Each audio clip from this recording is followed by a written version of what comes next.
मरियम अपना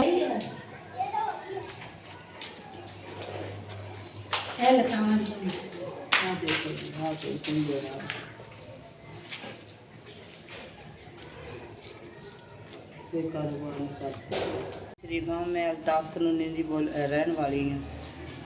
लत्तां तो भी मंजूर हाँ तो हथ तो भी मजबूर हाँ।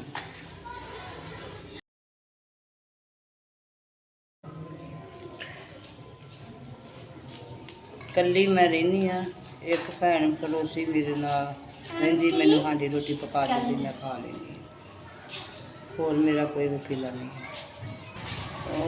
दुकान मेरी उस भैन ने बना दी सी, तो मेरा इस ही गुजारा माड़ा चंगा हुंदा है। ठीक है ना।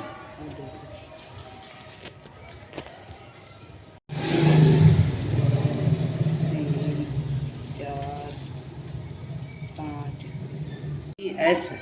SBS इन्हों ने मैनू घर बैठिया 5,000 दिता है। घर बैठिया दिता है।